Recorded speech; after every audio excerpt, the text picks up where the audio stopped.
Hey, everybody, it's Thursday. And welcome to this week's edition of The Night Bite. I'm Josh. And I'm Emily. And it feels like a Friday already to me. Last few weeks we've been drinking tea and we even have old fashions tonight. So cheers to that. And cheers to the fact that, it's been a few weeks since actually we have been on the water. And because the area that we are located is gone through like our 12th big snow since the ice melted. So, in winter, when you expect the snow, I guess I'm more open to that. But now I feel like it should be spring. And to some extent, that has kind of pushed out the fishing that we have been able to do. But it is river season and it's the time and we're available. So it's going to happen. And we are really looking forward to that. Yeah, I can't wait. We brought in all the tackle and we were giving a look over that. I think we're gonna pour some baits tomorrow, whether that's lead stuff or plastic stuff. We've gotten a few cool open water things in the mail that we are excited to use. I have a charger I got to put in the boat. Yeah, some cool things coming up. Oh, but I think a lot of people have the same plan that we do. Because to some extent, at least where we are in Wisconsin, this is what we do this time of the year. And so I think everyone is going to be about as excited as we are. And I think one of the things that people really have on their minds is going to be rigging up. How do you set up to get that boat out, to be successful or as successful as possible on that first trip out? And I'm hoping that we are going to do a little bit of a hint at that kind of conversation tonight. But if you are in a similar boat as us or whatever, hit us up in the comments. Let us know where you're fishing or what you're fishing for, or what that looks like, or maybe what you're putting on the end of your line. Because sometimes in the spring, people get really caught up in like one single bait, one single profile, one single fishing style. Mm-hmm. And when you actually look at what people are using, it is all a little bit different. So sometimes people get really stuck in a mindset and a track, what they think they should be doing. And in reality, there might be quite a few things that could work. So I'm looking forward to hearing what everyone is using and hopefully catching fish. But we will have a little bit more of an exciting fishing report, I guess, the next time that we're here. Yeah, so hopefully we have an in-person fishing report for you guys, like our first-hand knowledge. But for now, my coworkers and I have been keeping track of the Wolf River Cam, like I've been saying the last few weeks. And we really noticed with all the rain and the snow and that just happened around the area that we got some current to come through. It also brought the water temp down. So if you had been watching the camera, this last weekend or maybe early this week before the storm really rolled through, you saw a lot of fish moving. There was big pike, there was walleyes and suckers and bass and all kinds of stuff. And then all of a sudden it just like screeched to a halt. And there's like one or two trickling through. Lots of suckers, suckers and pike, both of them spawn a little bit cooler water. But as this week progresses and that snow melts and then we get some sunshine on the water, that temp will go back up and you'll start seeing those fish again. And hopefully in these, the river, the tributaries that are connected to the lake, that current going into the lake really brings some of the fish in, and it should be a good weekend of fishing. So we're, here's hoping, and hopefully we bring you something good that next week. Well, hey, Jeff. And at least that's our take on it. But I think that our guests for the evening might know a little bit more about walleyes than I do. I'll be honest. And that's why we are so excited to have them on. Brandon, Nicole, welcome to the show. Hey guys, how are you doing? Hi. So excited to have you guys on. And I have to say, we kind of advertise the show like Brandon we thought that we were talking to, and you're like, hey, I fish with my wife, can she come on too? And we thought that was super awesome because, to be honest, we are just meeting you, and so we didn't fully realize that, but we're also a fishing couple, and so we love talking about fishing. And I don't know, when you can do that as a duo, there's so much knowledge that can be gained. So we're really excited to have you guys both on tonight. Thank you for having us. We're really excited too. Yeah, we sure are. Yeah. We can tell. So, since we are just getting to know you, and I think a bunch of people at home are as well, can you guys introduce yourselves? Tell us a little bit about yourselves. Sure. Well, I'm Brandon Ruffolo. This is my wife, Nicole Ruffolo. I fish the National Walleye Tour, head-to-head walleye league, fish a lot of other stuff. We fish the Sheboygan Walleye Club together. lots of other stuff. Hey, Josh, I just saw our buddy Josh Coupling. Hi.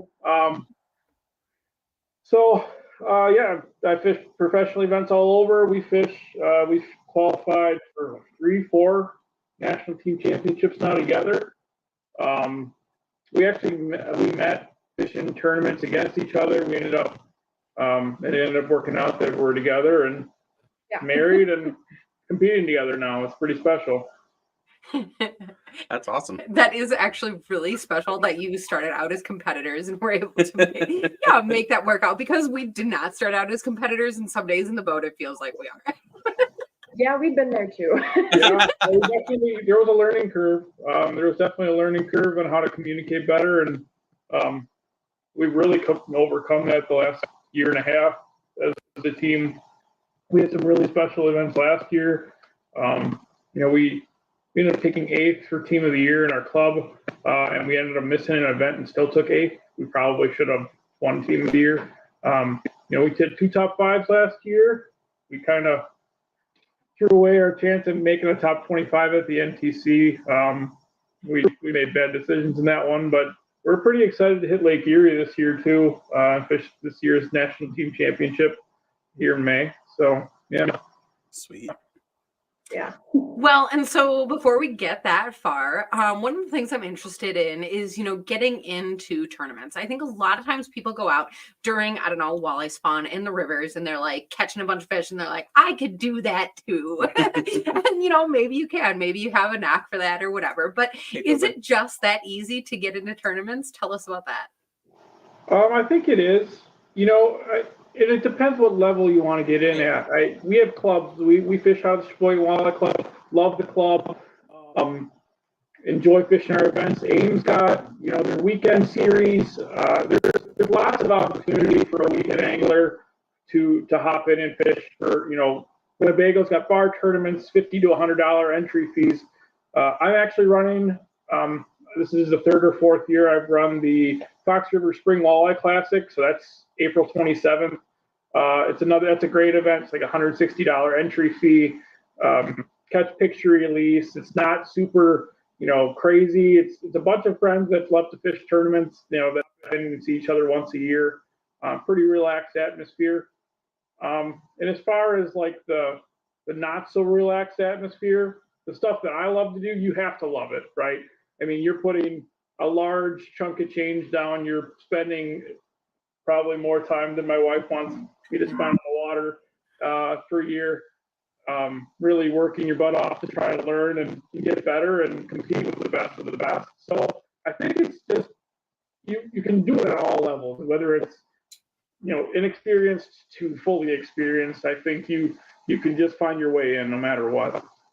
Yeah, I think if you have a boat, you have ambition, you can do it, no matter what scale. That's a really good point. And I think, no matter what type of tournament that you're looking for, there is an opportunity for that. And so you're bringing up, some of these different, like maybe communities host them. Maybe it's a bar league. Maybe it's, a water body. The Lake Association puts it on. And so I guess one of the places that I go and really start looking for that is, Facebook, social media, if that lake itself has a Facebook page, or I guess if you want to start getting into some of those big tournaments, like go to those websites. But this is kind of the time of the year to be looking at that, because signing up, planning the schedule so you can be there and do those things. So that's going to be really fun. Well, and don't forget that you can always dip your toes into the tournament scene by doing some of the virtual stuff. Like we're friends with the people over at Fish Donkey, and so those folks over there run a really great app. There's sometimes tournaments that don't even require an entry fee. It's just a fun tournament. Otherwise, there's tournaments that require entry fees, and a lot of people might think that it's an ice only thing because you hear a lot about it with the ice tournaments, but they have tournaments all year round. Plus they have like app tournaments. So if you're just like looking in, maybe you don't have a partner, you just kind of want to dabble your toes in the whole tournament thing before you do a big sign up, maybe that's something to look into too. Yeah, absolutely. And they actually, that's who we run the Spring Classic through, is the Fish Donkey app. They do a great job. They have a great little platform to advertise your events on. And yeah, it's, they have free events and very small entry fee events. And They're a great way to dip your toe into the tournament scene if you just want to learn, and it's all a learning experience. I'm sure you guys, whether you're fishing tournaments or not, this is all a learning experience. Every time you touch the water, you can probably learn something. You should be able to learn something. And I think that's almost exactly where people are at this time of the year. They're fresh off of ice season, and all of a sudden they're going back through their tackle boxes, and that's funny. And what they're trying to decide is, how to best set up for the year. I think people have to remind themselves, what were my confidence baits? What were working? What was working? I mean, what body of water was I on? So for people who are starting to go out, I know you are a little bit closer to the wolf, the fox, the bay, things like that. If you are going to start targeting walleyes, because I know that's not open everywhere, but in some of these locations it is, where do you start? Go ahead, you want to? We start, we've been on the water for 8 weeks probably. I mean, it's been such a mild winter in the Green Bay area, the Fox Valley area, that, we've been on the water for quite a while. Whether it's Illinois Bay, Ocano, Fox River, we really usually start our season in the Fox River, and that's your quickest melting point, and it's closest for us. It's a 25-minute ride from our house to the launches in Green Bay, so it's kind of perfect. And they're great little, they're great places to throw your boat in the water and make sure everything works for a little tune-up trip before you really start moving around. Winnebago, we try to stay away from that place. We have a love-hate relationship. We really do.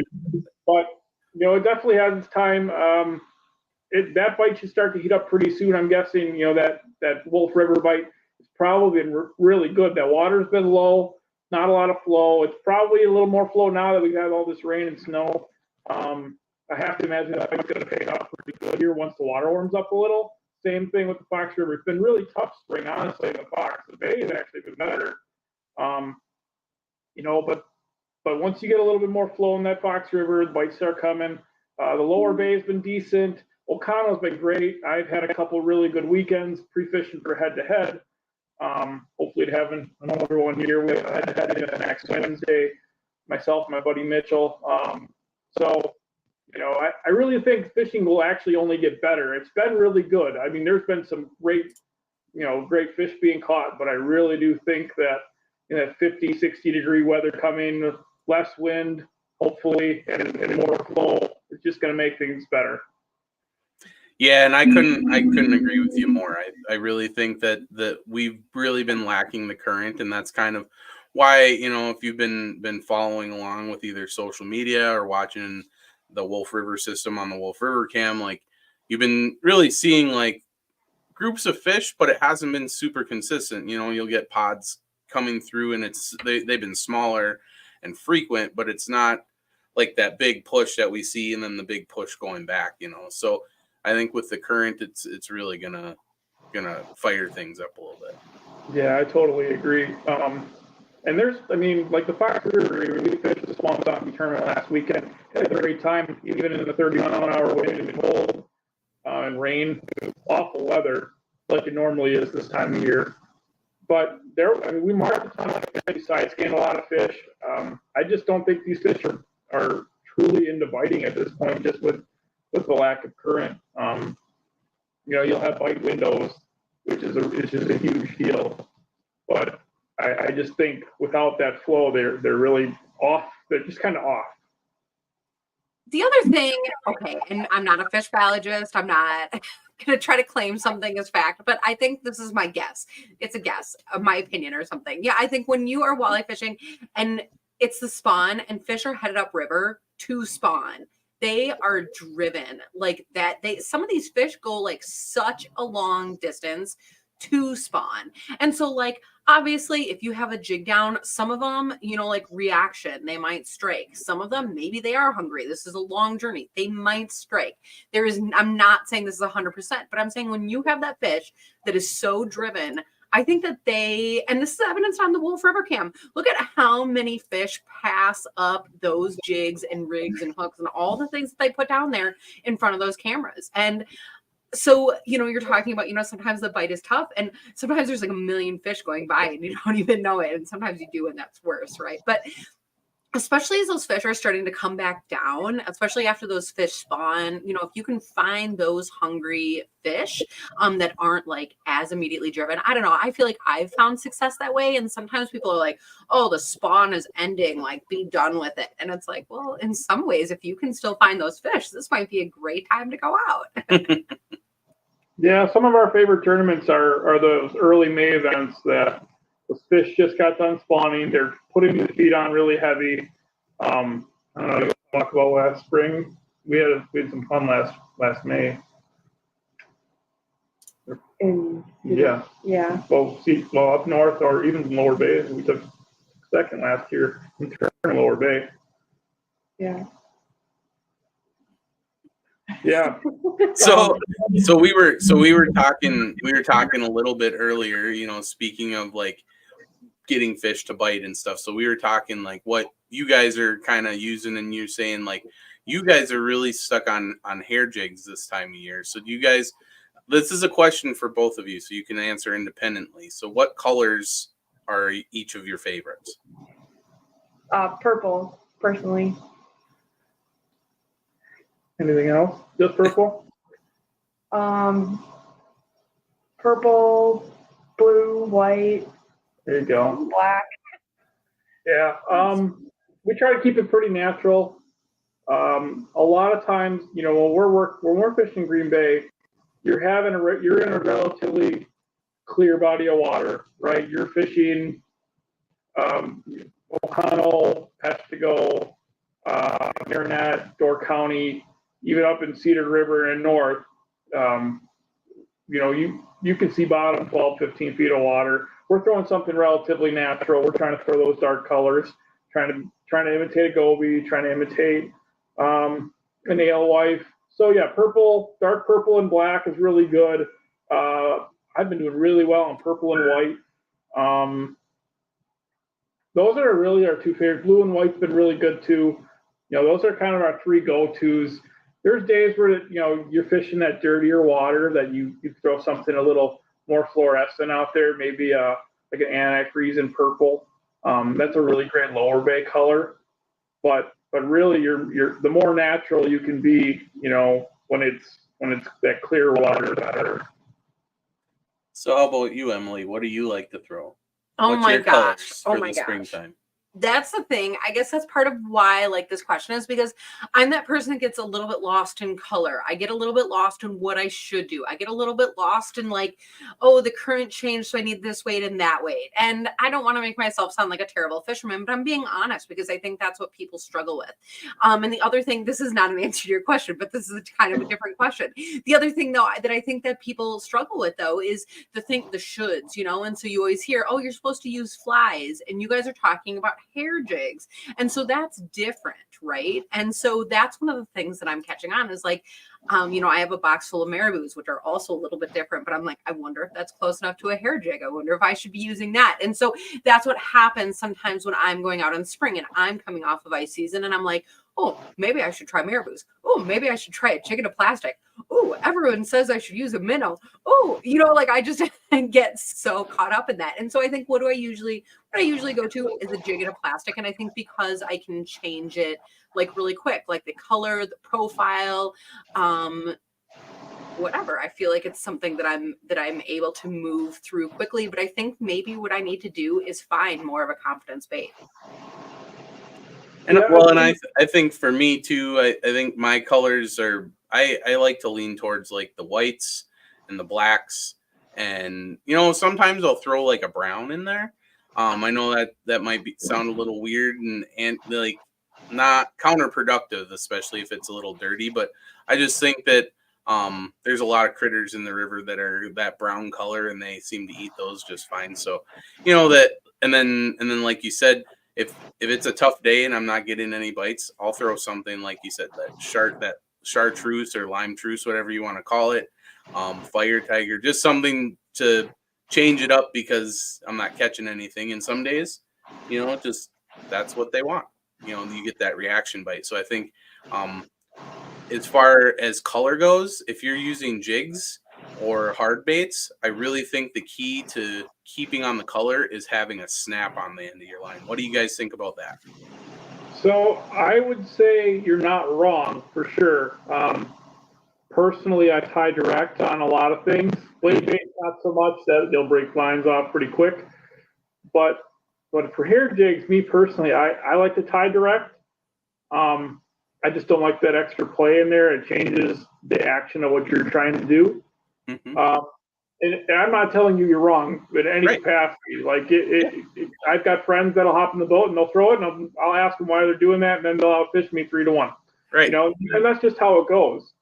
But yeah, personally, I like tying direct on hair jigs. But I mean, rip and wraps, blade baits, same thing. You want to be able to be versatile, but all in the same breath. Like I've got 5 or 6 colors of Ruffolo crankbaits this spring, mid-May, late April, that I've got 5 or 6 colors that are my confidence colors, and those are the first ones out of the box. And 90% of the time, I do well with them, right? You've got your fire tigers, a purple and a white.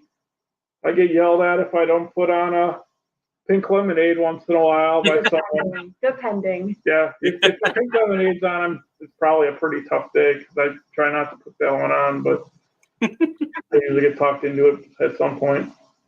It works a lot of the time. It does work sometimes. And something that I wanted to go off is kind of going in a different direction, but like you talked about trying to figure out what colors to use, and everyone's telling you, oh, use this, and I caught fish on this, and then you have all these different options and you're not sure what to do. Personally, I think we went through that and kind of realizing that you should kind of figure out your own path and what kind of works for you best, and not chase other people's fish or the way other people are doing it. I think that works best for you personally, so you can figure out what works best for you. Yeah, I feel that's why we've been more like we've done well in tournaments specifically because we stick to what we're good at, or a way we like to do things, and a certain color, certain scheme, whatever. And I think not deviating from what makes you confident, what keeps you confident, makes you way better. Yeah, there were certain tournaments where we weren't doing the best, and then or even pre-fishing, and we would hear people, oh, they're doing great up north, or great this place, and we're like, oh, well, maybe we should just go their tournament day, and we completely suck because we went off someone else's fish, and then where we were gonna go, people were doing decent down there, and we just kind of learned the hard way. Same with what they're using, colors, all that type of stuff. So. Well, and I love that, come to a confidence bait or come to, whatever your method is, like be you fishing. And because you do hear so much of the shoulds and whatever. But I think the other thing that I get caught up in is that we fish together. Yeah. And so because we're not in a tournament and I'm not like, I don't know, I guess I do really want to find fish though. It is.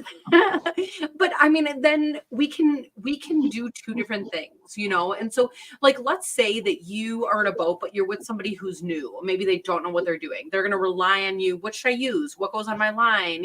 Maybe you even end up with the same bait, and that's fine, especially if that works.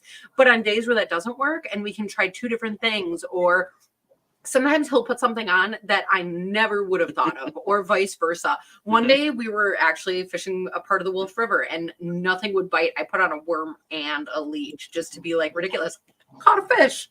Bam. Just like, but like nobody would have done that because that's stupid. Or maybe people do, and then that's cool because it worked in that instance. But I think I do rely so much on, I guess, like fishing as a team. And, maybe you do stumble upon something that works, or maybe it's me. And, but then it's the fun game of now I want to get close, but not copy you exactly. And that's always a funny thing. Yeah. There's definitely something to be said for the best bait is the one that's catching all the fish right now. We've had enough tournaments where I'm going to pick 3 and you pick 3 and we're going to troll this area because we know there's fish here. And suddenly one of the 3 she picked, there's 5 of those on because they're going crazy. So, okay. So this time of year is one of those times of year that There's a lot of people that want to get out fishing, but the weather tends to be one of the big barriers. And so I'm interested to hear from both of you about what kind of stuff you like to wear to get you out on the water, and then what keeps you out there for an extended period of time. Yeah. So, I mean, I don't know if you want to talk first, but so he kind of started wearing Striker like 2 years ago. A long time ago. And I was always cold on the boat. And so I started getting some of their gear, winter gear, rain gear, gloves, and then I started getting some apparel. But that was some of the best ice fishing gear I've ever had. It kept me dry, warm, and that was before we were even, before I was even affiliated with Striker. Yeah. I mean, like you guys, Nicole and I are both on the Striker Pro staff. I can't say enough good things about the company, the pro staff, all the people as a whole. We've been treated so great, and I love their products. And it's, when you think of Striker, you think of that Predator suit or the climate suit that I wear or the Apex, whatever. You think of that heavy. It's winter time. I need to be on the ice when it's 20 below, rain, snowsuit. And in reality, from January 1st to December 31st, we're wearing it. We're wearing it, in the wintertime, we're wearing it in tournament season from April, March or April. We'll start in our warm suits, and we'll get to May and June, and it's raining, and we're wearing we each have a rain suit. Through the summer, I've got their UPF apparel right now. It's incredibly comfortable. They put a lot of thought and a lot of work into their clothing, and it's truly, whether I was affiliated with them or not, they make a great product, and I haven't found one that I don't like yet. Yeah, I agree. And I think a big part of it is not only is it, keeping you dry, warm, wind resistant, which is huge, especially in the springtime, but it's also very flexible and comfortable. Like a lot of other brands are kind of stiff, and you have to kind of break them in, and it might be kind of bulky, but I think Striker is just very comfortable and kind of lightweight. Not very heavy to walk in, and you can still fish and do all the things you need to do in it. What rain suit are you wearing? Do you know? Adrenaline? I think you have the adrenaline suit. Adrenaline. I have I think it's an Apex suit. I don't remember. Oh, maybe it's not. I can't think what it is. That's okay. That sounds like an ice suit, but that would still be comfortable I in the think you're boat. right. Yeah, I only ask because the one that I like to wear is the Denali suit, because that's the one that has like all the insulation. And so you're saying like they wear very light, and it's funny because you pick up the Denali and you think warm like an ice suit, and it's not. Like it's nice and light like a jacket, but it has that. I think it's Primaloft in it. I guess I should have looked that up before this. Yeah. I don't know. I wasn't even prepared for that. But the thing is that it does really keep you warm. And so I think a lot of times, I don't know, I think of rain and I think of like sometimes staying inside. I'm a little bit of a wimp because, the wet, the cold, but it really does help protect against a lot of it. And I'm kind of a baby and I like to stay kind of warm. So that Denali with that extra insulation, that is my go-to. Yeah, I like the Denali also. It's kind of like wearing pajamas in the boat. You trade, either way you should be using, the PFDs, but you kind of trade your float suit for the rain gear. The rain gear doesn't float, but I do think that in like a boat fishing situation, at least for me, because I'm the hashtag tiller life over here. I like to have a big range of movement, and as much as I like the ice gear, I've been in it for the last few months, and I like to get into something a little bit more flexible than that. And that Denali stuff is like I said, it's like fishing in pajamas. It's awesome. Okay, so not to move on from that too quickly, but I guess the other thing that I'm really interested in hearing about is your rods. Because I think a lot of times people have all the tackle and hopefully they have a boat or maybe they're shore fishing and all that. But I think a rod is such a big piece of bringing that fish to the boat. So what is it that you guys are using? Sure, and yeah, you're not wrong. I mean, you're totally right. It's almost a forgotten piece of equipment sometimes. I mean, your line is incredibly important, but that rod choice can be really a make or break. We use Duckett. Duckett Rods does a great job. I'm a big fan of their equipment. Springtime we're throwing a lot of finesse style baits, so we're using the 7'3" medium light that they make. It's their walleye series. Great piece of equipment. Love. We got a pile of them, and whether it's hair jigs, smaller blade baits. I really do like. They have a 7-foot medium as well, and I like that for your heavier baits, your rip and wraps. We throw Wapsi lure ripper minnows, which is similar to a shiver minnow, but I actually think more effective come that July to August time frame. So we throw a lot of Wapsi lure ripper minnows on those 7-foot medium rods. Great, it handles them great, and it doesn't beat your body up. There's rods that you'll hold after a while throwing a big heavy bait, 3/4 ounce bait, and it beats your hands up, it beats your forearms up, and these ones don't seem to do that. Yeah, that's what we like to run.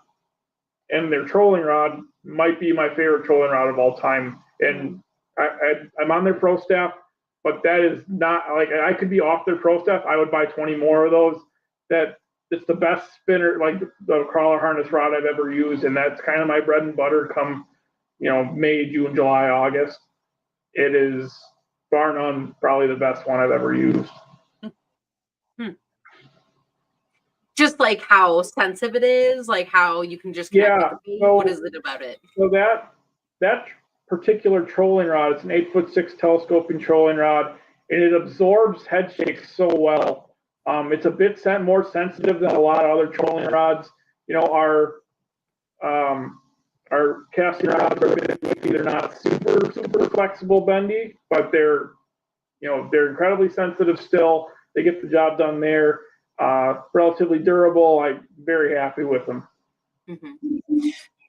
Well, like you're saying, because for walleye, it's just the kind of fish that sometimes is going to fight so hard. And so you need something that's really going to, I guess, be able to fight back, but really absorb those head shakes and stuff. Because, you want to use strong enough line and strong, have the whole setup and everything. But sometimes it's just like amazing how those fish will just like pull back or just tweak your line just right. And so, I mean, I don't think people always realize how much of a fight, how much the rod is a part of that fight. So love that.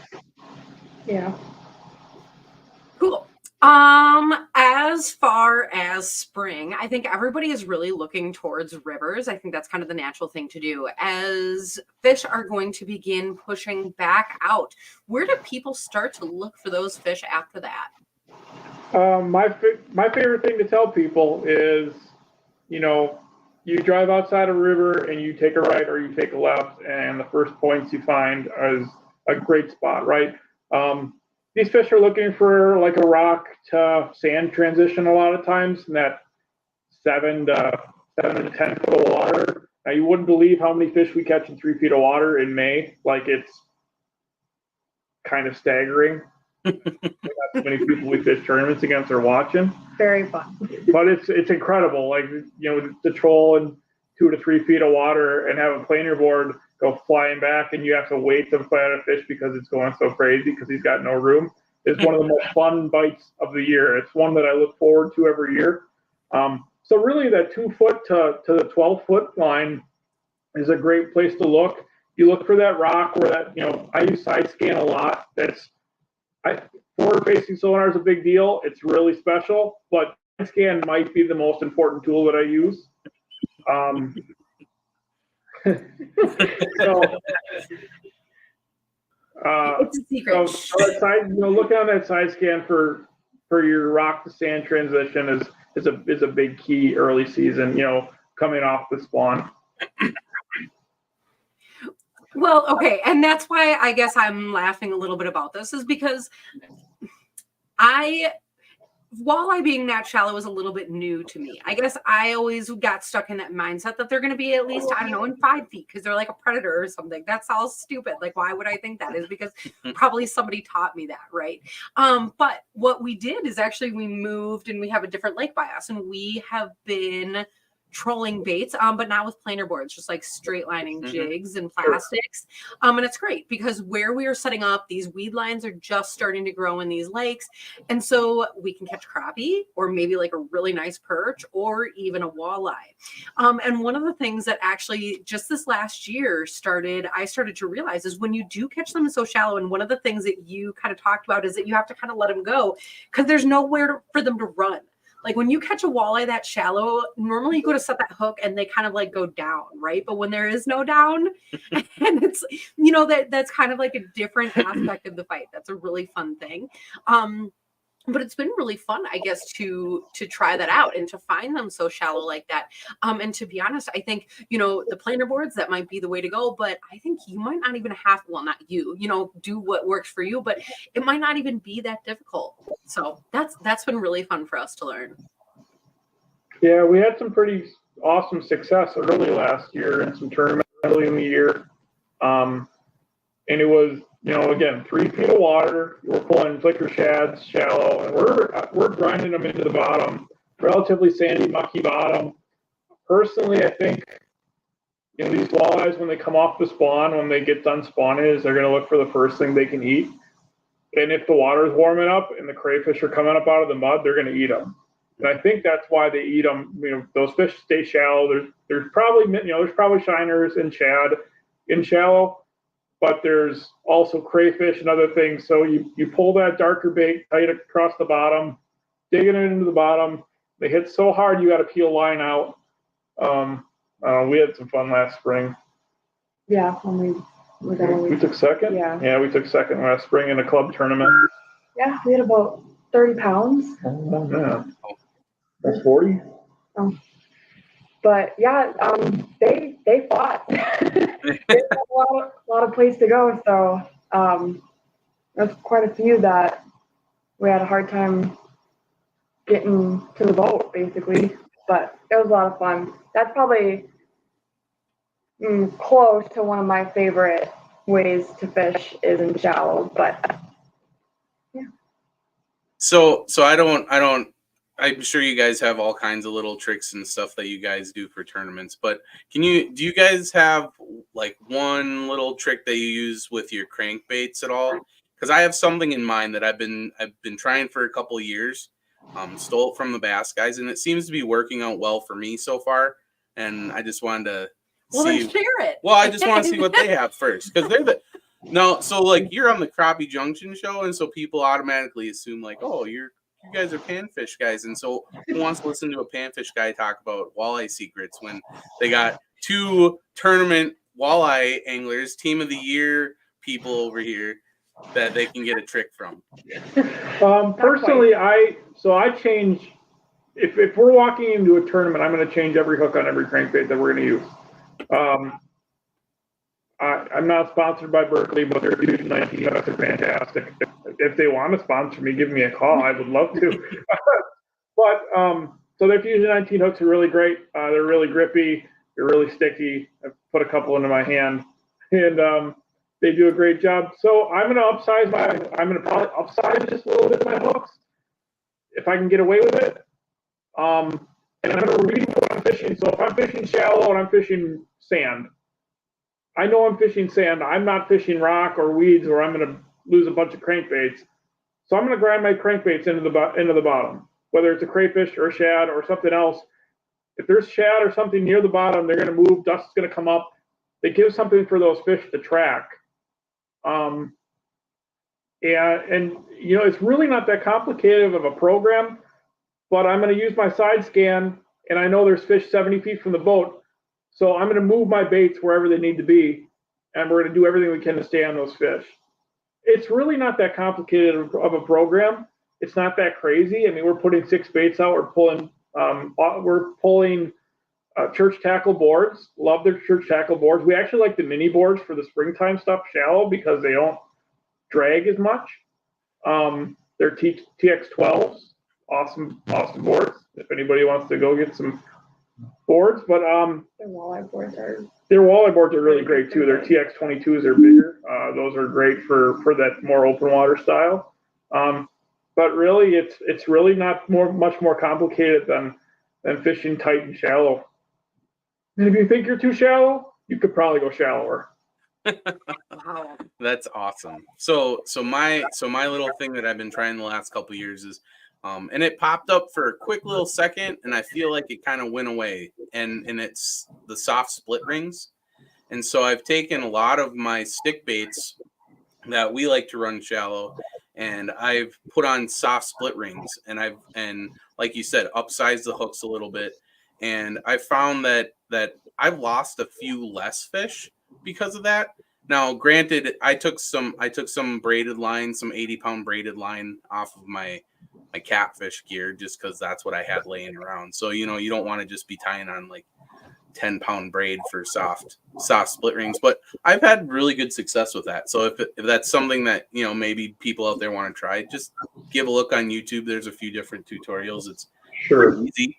And if you do lose a hook or something, it's super easy to put one back on, because I hate split rings. I'm sorry. I'm the worst at it. Like, I have giant hands. We build tackle, and there's just like Emily's always getting pegged in the back of the head. That's not even true. That's not even true. And I will say, this is one of those times, like, do confidence bait, because like I'm sitting here trying to just keep quiet, and I hate those. Like, I hate them. It freaks her out. I think I don't have confidence. I don't care what the break strength is. And I think it's like super visible, and I think it makes the hooks lay different. But that's the thing is, I don't know, you have caught fish that way, and I almost hate to admit that. But that's the thing is, like, do what works for you. You do you. And I think that's one of the things that you guys mentioned in the beginning is like, fish how you fish, because that's when you're confident, you're going to fish longer. You're going to stay in that zone. You're going to do all of those things. And you are, I think, more likely to catch that. Sure. That bite. Does that make sense? When you guys troll those baits in shallow like that, do you pull it behind braid, or are you pulling with monofilament line? We're pulling with braid on with a swivel and a leader. Okay, so I really like pulling with mono personally. Maybe that's a secret. I don't know if maybe people don't do that. not secret anymore. Well, definitely not a secret anymore. I like the stretch. In 3 feet of water, when those fish are going crazy, I like that little bit of extra stretch. Paired with a rod that's a bit more sensitive, like the duckets that we use. That really nice little rod bend where it's soft. You watch that rod load up, and that monos can stretch a little bit, and those fish can't pull the hooks out of their mouth like they can with braid. That's the one thing maybe that we do a bit different than a lot of people. That's a good tip. That is actually a really good tip. Yeah. Oh man. So as we look towards, I don't know, the calendar, what do you guys have coming up next? Oh my, it's a big calendar. See, we have. We have the national team Cabela National Team Championship beginning of May. Yeah, before then. So this coming Wednesday, I have head-to-head. I leave. So next Wednesday, I have head-to-head. Next Friday, I leave for Lake Erie for the National Walleye Tour. I come back Friday night. Sunday, we have a club event together. The Wednesday after that, I have head-to-head. The weekend, or the Saturday after that, is the Fox River Spring Classic on the 27th, and then we've got, I think I have 2 or 3 weeks before or in between, and then we leave for Lake Erie together.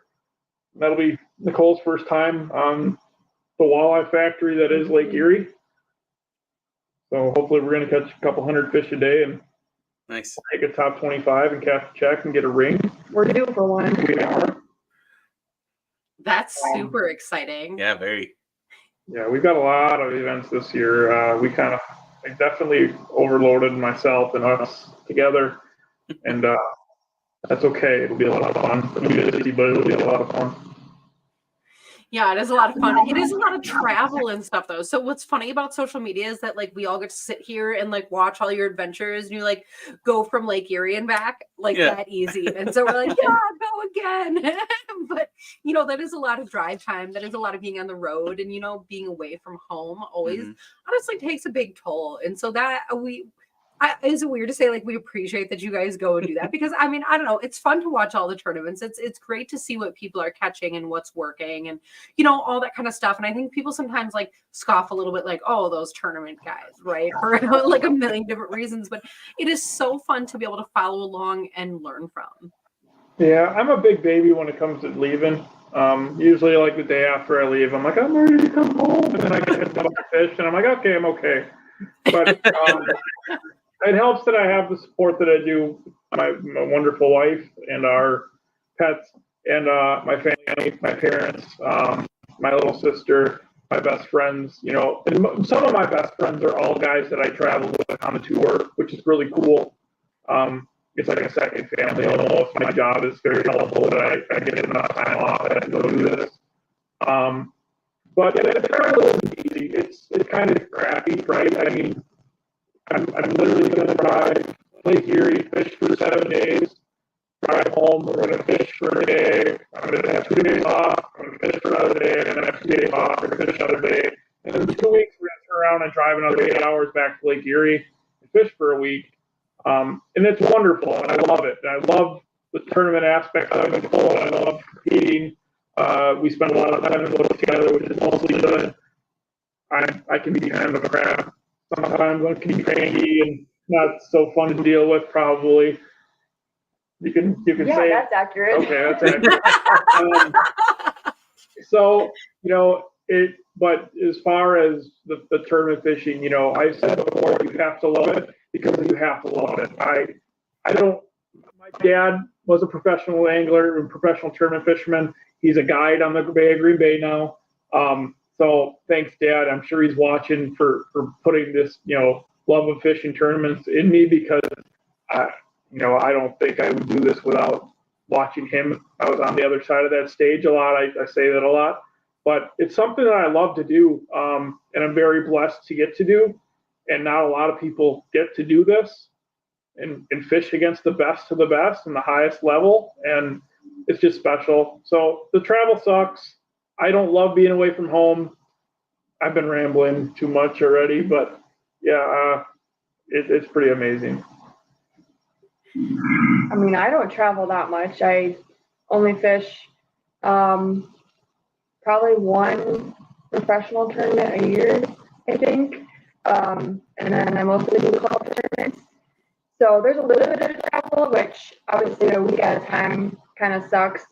But again, I love to do it. We'll see in the upcoming years. I've kind of talked about swaying around the option of maybe being a go on the NWC. But that's not decided yet. But that would obviously take a lot more travel away from home. But then again, we'd probably travel together. So, but yeah, it kind of sucks. But if you love to do it, it's worth it.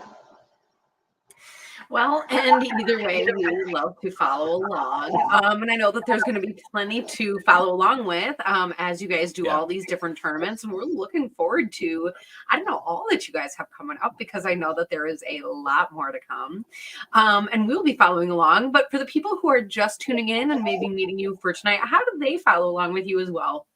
Oh, you can hop on to my Instagram page at Ruffolo B or at Brandon Ruffolo Fishing on Facebook to follow along for both of us. Cool. I don't have a fishing page. My Facebook is Nicole Ruffolo, and I think my Instagram is Nicole Ruffolo.